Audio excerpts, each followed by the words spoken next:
Hello, Charlie TCG here, and welcome back to my channel. Today, I'm breaking down the top 8 competitive decks for LAIC in the Paradox Rift format. It's only a week away, and we're one of the most diverse and most difficult to predict metas we've seen in such a long time. So many archetypes are clamoring for that number one spot, and any one of these picks could be the best deck in the format right now. But right now, these are just my placements where I think they kind of fall into from my testing, from reading the online meta, as well as also in Japan as well. So I hope this gives a good insight into what are the top 8 picks for what you could be playing at LAIC. So jumping in at number 8, we have Lugia with Iron Hands and Charizard. Basic energy in Lugia, are you insane? Well, having Earthen Vessel really helps with the consistency with that. Getting that discard effect, another card to get rid of your Archeopters is so strong. And having the basic energy, meaning we can use Iron Hands EX to try and make your Lost Box matchups, and generally in other decks like Play Squawkabilly and Luminion, pretty much get some easy prizes that way. Adding Charizard Fire Energy means you can attack with Charizard much earlier on, not rely on Lumia's energy for the late game. Matchup-wise, pretty strong overall in around the whole board state. Just looking online, not many people are playing it, but at a very, very positive win rate.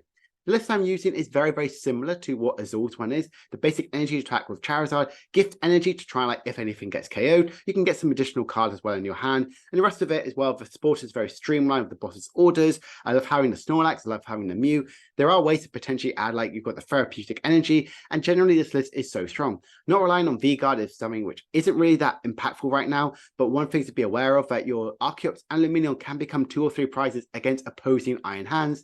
And if you have a tool card attached to it, your Lugia V-Stars also become 3 prizes. That's definitely something to be considerate about if you are worried about Iron Hands. That is one of the biggest threats, what Lugia really gains. But this list here is very, very consistent, very, very strong, and very, very good.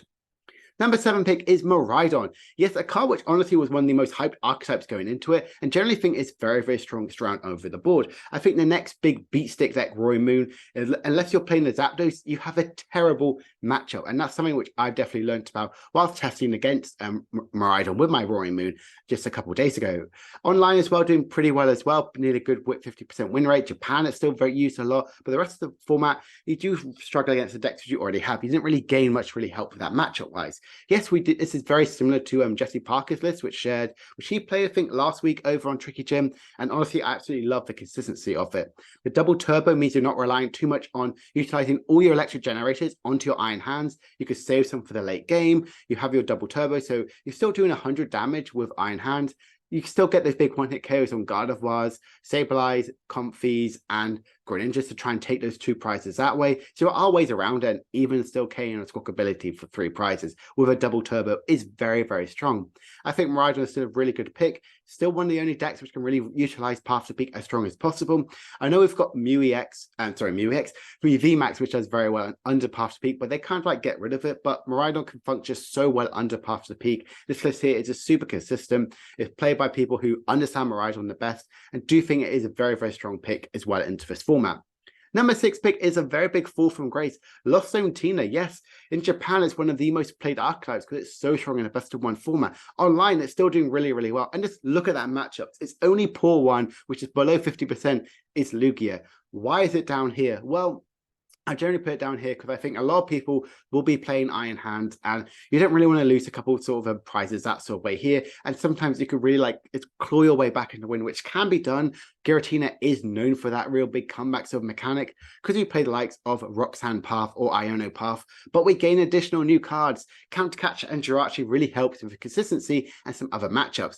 Countercatcher means that you can Chorus Experiment, or you can Roxanne your opponent, put down a Path to Peak, and then just stop one of their Pokemon, which is so strong if you're behind in prizes. I think Countercatchers works one of the best in Lost Tina purely on that factor. We do play that Jirachi because you're scared of Sableye, and Manaphy still needs to be in there because even though a lot of the She and Pals aren't playing a cross switcher, cancelling clone sort of play, it's definitely something to really be respect, because if you don't put the Manaphy, any sort of opposing decks who do play Greninja can really capitalize on that one. Heck, even some Roy Moon are playing like some energy switches with Sarda's Fatality to try and get out Radiant Greninja that way, which is very interesting, but maybe not the strongest pick, but definitely something to really consider about.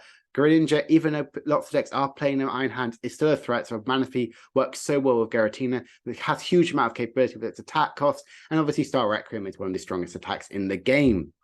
My number 5 pick is also a big fall from grace, Gardevoir EX. Online, it's not been performing as well, like with its ranking falling down a little bit. And Japan, a lot of people are definitely scared of Iron Hands. People aren't playing as often. And look at the matchup-wise here. You either have incredibly powerful matchups or incredibly bad matchups like Tina and Miraidon, but everything else is just so strong. I generally think Gardevoir is one of the best decks, which is pretty much always going to be around as it comes around.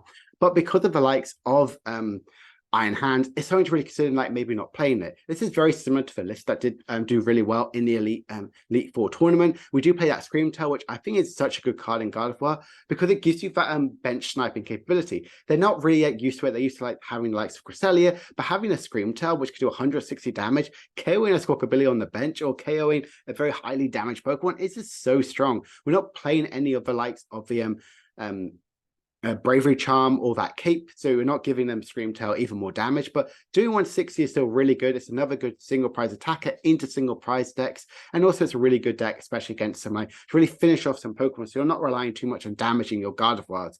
The rest of the list is very, very straightforward. Artisan Collapse and Temple of Sinnoh, all very, very strong cards. And I'm going down to a 1/11 split for energies. I think having more basic energies is much stronger with the special the discarding capability this deck has to offer.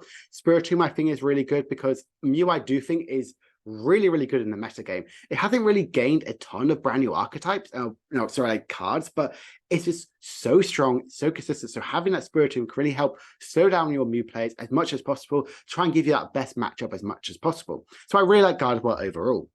My number 4 pick actually does go to Mew. We can see here the online tournament is not doing too well, but it does have a 53% win rate. Matchup-wise around the board as well, still very, very strong. And in Japan as well, it is one of the most played archetypes there. So Mew, people are absolutely not sleeping on it. Fusion Mew is so strong. The capability of attacking with either SQ or Meloetta as early as like them going second is so scary. Potentially over 220 damage is just, insane, 240 damage, which is crazy for a this deck to kind of go with it. It's one of the best beat stick sort of decks that we have in the format. Do a huge amount of damage, has that disruptive capability with the likes of Judge, Iono, Boss, as well as also one copy of Path to the Peak. Townstar, I love inclusion in this deck because you get Box of Disaster, meaning you can do some more damage counters on the likes of the opposing nations or Gardevoirs. Choice Belt to try and search out, try and do additional more damage against the likes of Lugias and Tinas, as well as also Forest Stone to get any cards you might potentially need. Mew is just so consistent and not going to disappear until rotation. Definitely do not take this off your radar. I think Mew is an incredibly strong pick right now in the format. Yes, I know we've got Charizard and Roaring Moon, which are probably going to be very rampant. So that's definitely something to be considered about, but you're not as scared about Iron Hands because yes, they could KO the likes of your Meloetta and Ice Cube to get an additional prize that way, but you can easily respond with the likes of Mew with only additional 1 power tablet after, 2 power tablets if you do have a double turbo, or just 1 if you've got the Fusion Strike energy. So really something to be considered about if as a Mew player where you don't really gain that many threats, but you have to be wary more about the Iron Hands of Roaring Moon that are kind of like rampant in the metagame. My number 3 pick actually goes to Xian Pao. Yes, this was in fact my number 2 pick for quite a while, but I've actually swapped it my second choice. It's very, very popular over there in Japan, and online it still hasn't really lost its favor. It's still the second most played archetype over the online tournaments with a win rate of about 44%. Matchup-wise, are not as strong as other decks might seem it might be. Definitely, it's more positive matchup. It's still Gardevoir. It's still really, really strong there. But so many other archetypes are opting to play more of these big, basic sort of attacking options where Xian Pao can still work, but Iron Hands, maybe not as much. You get Earthen Vessel, which is really powerful. You can still use the Shivery Chill under Path to Peak, it feels like, which is just insanely powerful. Iron Hands does add to that, like removing that combo of the Cross Switcher plus cancelling Clone the Manaphy, making sure you have enough energy on the Greninja. You kind of remove that by making sure you have an Earthen Vessel and energy to retreat one of your Pokemon in the active spot to use it Iron Hands really efficiently. This here is very, very straightforward. I like playing Counter Catcher. It's your only gusting effect. This sort of deck here is like pretty much just attack what's always in the active again and again and again. Because you're playing multiple like Super Rod, Earthen Vessel, Superior Energy Retrieval, you kind of can pretty much KO anything constantly. The Iron Hands and Greninja are still really, really strong sort of attacking options. If your opponent doesn't match Manaphy, or you may like dummy say, oh, my Greninja's prize, they may not respect that as much. You can definitely punish them with playing Greninja by not relying on that cancelling clone option. Definitely only need 1 Iron Hands because we play multiple ways to try and get it out, which is definitely something we should consider about. Not really playing the heavy ball, which option definitely you could add to the archetype if you're really worried about it, or you could go up to 2, but I feel like it's not the best starting option. Bibarel still very, very strong in the matchup wise. Don't really need to rely on likes of Giratina, like I mentioned. Lost Zone isn't going to maybe be as popular right now in the tournament, but definitely something to really be considered about, because you need to make sure your Bibarels are as safe as possible. And the 2-8 split of energy, which I feel like is much stronger. If you're not really good wanting to be attacking with Iron Hands, you go to a 1-9 split, but I think a 2-8 is definitely the best way to go around it, because you only ever really need to have 6 energies of water to KO pretty much everything in the game with Shen. I love this deck. I think it's so consistent and just very, very powerful. Now, my number 2 pick is a brand new archetype, Roaring Moon, which has absolutely dominated the scene. Look at that online result and just look at its matchup-wise. It is insanely powerful. In the City League, getting 8 wins and having 40% meta share in the top 16 is so strong. Your only bad matchup, I feel like, is just Giratina and some of the other one, Gardevoir, because it's a single prize attacking option, and you just need to constantly go for 2-2-2 to get your prize trade, which can be very difficult if they're constantly feeding you 1 prizes and forcing you to get that boss's orders. I think it's so powerful. Frenching Galaxy, instant KO, Calamity Storm, 220 damage if you have discard a stadium card. And again, this is the list very, very similar. Pretty much one I shared last week. It is so strong and so consistent. I played it in League and pretty much went like 9-0 with this deck. It is just so good. When it doesn't work, you feel like, why am I playing this deck? But when it does work, it is disgusting. It can do huge amount of damage. I love the Brute Bonnet and Morpeko as other sort of attacking option. Morpeko having that free retreat just makes the deck so much more consistent. I love having the Lumino to try and get the Sada boss's orders for the late game. I also feel like Power Pad and Heavy Ball are just so strong. We play multiple one-of options in this deck. You want it to be as consistent as possible. So kind of like reusing supporters and getting the Pokemon from the prizes is so strong.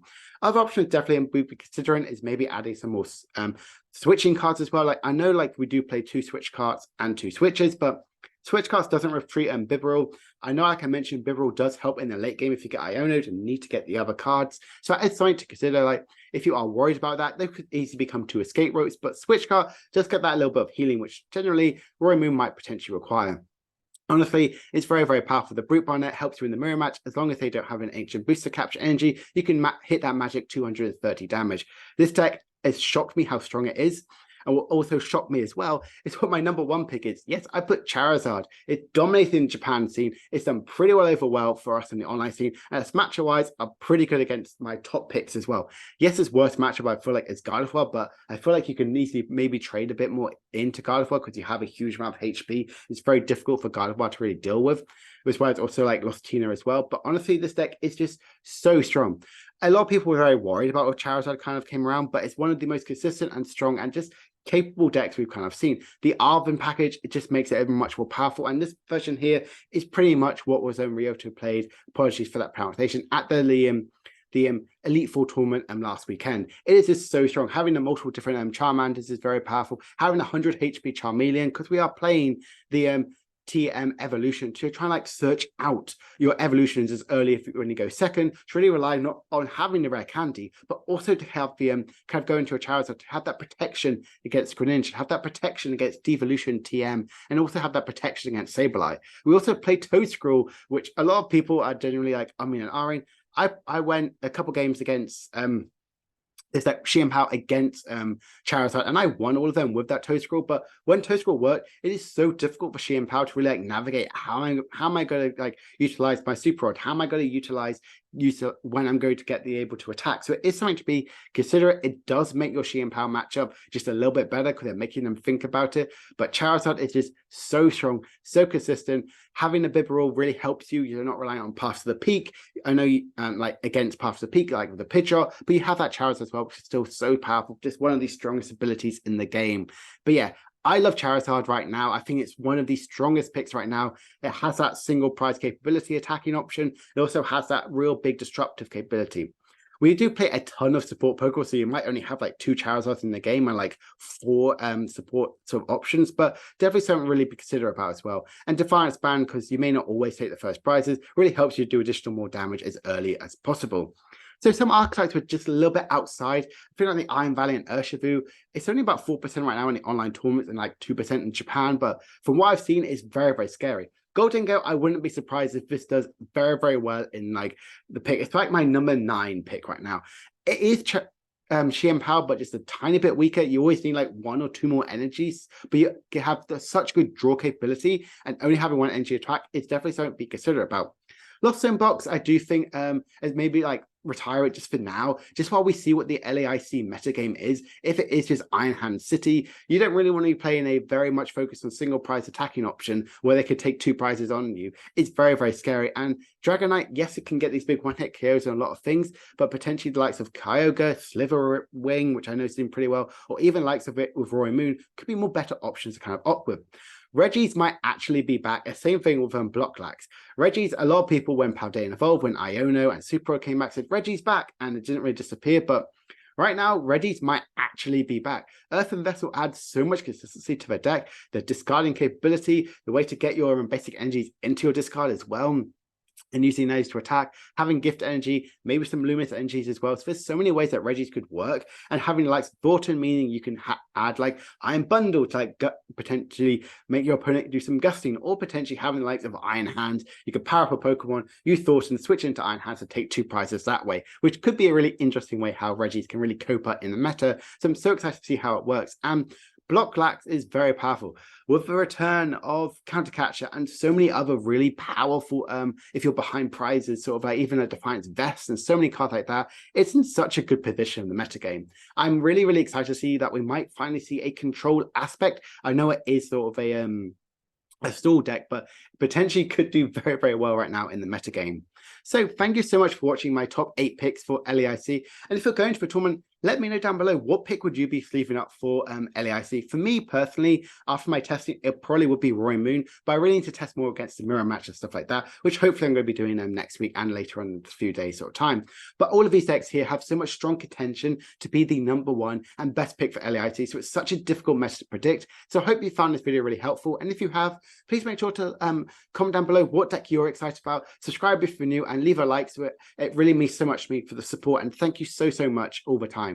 Don't forget, my giveaway ends tomorrow, so if you've got time, enter into it for the code cards. Link is again in the description, and I'll see you guys in a couple of days' time for another video. Bye for now.